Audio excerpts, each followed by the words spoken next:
আজ রান্না করছি ডিম আলু।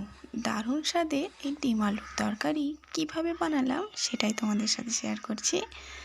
আসসালামু আলাইকুম, ওয়েলকাম টু মাই ভিডিও। তো ডিম আলুটা রান্না করার জন্য প্রথমে আমি এরকম একটা সসপ্যানের মধ্যে ডিম দিয়ে সেদ্ধ করতে বসিয়ে দিচ্ছি। তারপরে এদিকে ডিমটা সেদ্ধ হচ্ছে, তো ওইদিকে আমি দেখো এখানে আলুগুলো এইরকম চৌকো করে কেটে নিয়েছি। আর এখানে নিয়েছি দুটি পেঁয়াজকে কুচি করে নিয়েছি, টমেটো কুচি, আদা রসুনের পেস্ট আর দুটি কাঁচা লঙ্কা। তো চলো রান্নাটা বসিয়ে নেওয়া যাক। তার জন্য আমি এখানে একটা কড়াই বসিয়ে দিলাম। কড়াইটা বসিয়ে দিয়ে দিচ্ছি পরিমাণ মতো তেল। তেলটা গরম হয়ে যাওয়ার পরে আমি যে চৌকো করে কুচিয়ে রেখেছিলাম আলু, সেই আলুগুলো এর মধ্যে দিয়ে দিচ্ছি ভাজার জন্য। আলুটা ভাজার জন্য আমি এর মধ্যে দিয়ে দিচ্ছি পরিমাণ মতো নুন আর হলুদের গুঁড়ো দিয়ে এইটাকে আমি সামান্য ব্রাউন করে ভেজে নেব। তো যতক্ষণ আলুটা এইদিকে ভাজা হচ্ছে, চলো ডিমটা তো সেদ্ধ হয়ে গেছে, ডিমটা ছাড়িয়ে নেওয়া যাক।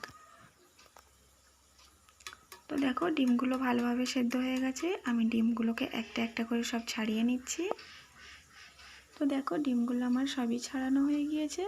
তো আমি এবারে একটা ছুরি দিয়ে ডিমগুলো একটু করে এরকমভাবে সাইড দিয়ে হালকা করে কেটে নেব। এইভাবে কেটে নিলে কি হয়, রান্নার সময় ডিমের ভেতরে তেল মশলাটা ঢুকতে পারে, তাই ডিমটা খেতে খুবই টেস্টি হয়। তো চলো দেখো অন্যদিকে আমার আলুটাও ভাজা হয়ে গিয়েছে, তো আলুটা এবার আমি তুলে নিচ্ছি। তো আলুগুলো তুলে নেবার পরে ওই একই তেলের মধ্যে আমি দিয়ে দিচ্ছি অল্প পরিমাণে হলুদের গুঁড়ো আর নুন দিয়ে আমি ডিমগুলো ভেজে নিচ্ছি।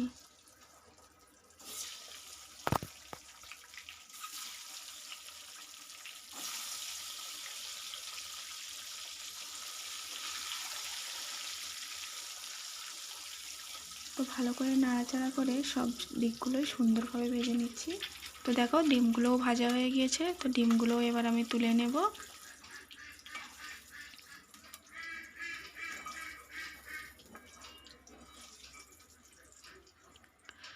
তো দেখো ডিমটা তো ভাজা হয়ে গিয়েছে, তো চলো এবার তরকারিটা বানিয়ে নেওয়া যাক। তো এই একই তেলের মধ্যে দিয়ে দিচ্ছি অল্প পরিমাণে কালো জিরে আর দিয়ে দিচ্ছি দুটি কাঁচা লঙ্কা। তো একটা দেওয়ার পরে সামান্য নেড়ে নেবার পরে এতে দিয়ে দেবো পেঁয়াজ কুচি।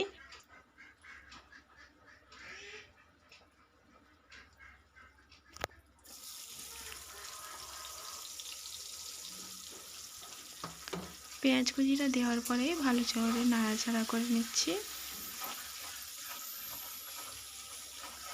তো পেঁয়াজটা সামান্য নাড়াচাড়া করে নেবার পরে এবার দিয়ে দেবো এতে আদা রসুন বাটা। তো আদা রসুন বাটাটা দেওয়ার পরেই পেঁয়াজ আর আদা রসুন বাটাটা একসঙ্গে মিশিয়ে নিচ্ছি আর হালকা ব্রাউন করে ভেজে নিচ্ছি।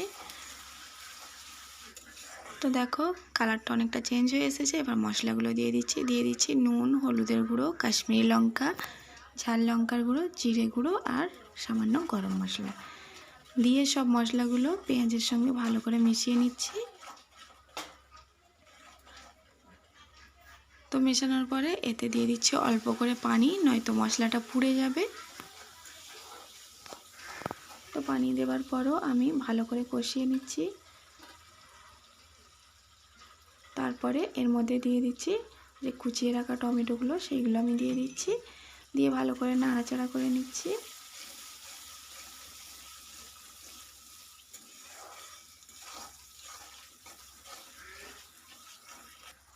তো অনেকক্ষণ নাড়াচাড়া করার পরে আমি এর মধ্যে সামান্য পানি দিয়ে এই মশলাটা ভালো করে সেদ্ধ হওয়ার জন্য আমি এটা 5 মিনিটের জন্য ঢাকনা দিয়ে রেখে দেবো।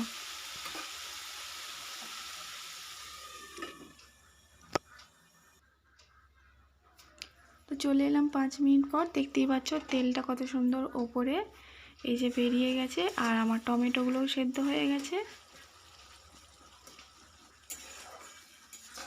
তো চলো এই পর্যায়ে আমি এতে ভেজে রাখা যে আলু, সেই আলুগুলো আমি দিয়ে দিচ্ছি, দিয়ে নাড়াচাড়া করে নিচ্ছি। গ্যাসের ফ্লেমটা আস্তেই রাখবো, নয়তো মশলাগুলো সবই পুড়ে যাবে। তো এটা নাড়াচাড়া করার পরও আমি গ্যাসের ফ্লেমটা আস্তে দিয়ে 5 মিনিটের জন্য ঢাকনা দিয়ে দিলাম। তো চলে এলাম 5 মিনিট পর, দেখো কত সুন্দর তরকারির কালারটা এসেছে।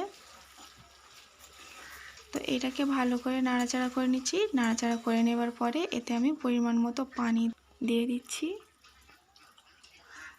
তো যেহেতু আমি অনেকটা ঝোল এর মধ্যে রাখবো না, এটা মাখা মাখা টাইপের একটা তরকারি করব, তাই আমি বেশি পানি এর মধ্যে দিচ্ছি না। তো পানিটা দেওয়ার পরে পানিটা ফোটার জন্য আমি এটা ঢাকনা দিয়ে দিচ্ছি। তো দেখো পানিটা ফুটে উঠেছে। এইবার আমি ভেজে রাখা ডিমগুলো এর মধ্যে দিয়ে দেব। দেওয়ার পরে এই পানিটা শুকিয়ে যাওয়া পর্যন্ত আমি এটা ঢাকনা দিয়ে দিচ্ছি। তো দেখতেই পাচ্ছ চলে এলাম। তো দেখতেই পাচ্ছ আমার এইখানে তরকারিটা পুরোপুরি রেডি হয়ে গেছে, মানে আমি যেমন মাখা মাখা চাইছিলাম সেরকমই তৈরি হয়ে গেছে। আর আলুটা দেখে নেবো সেদ্ধ হয়ে গেছে নাকি। তো দেখো আলুটাও আমার সেদ্ধ হয়ে গেছে।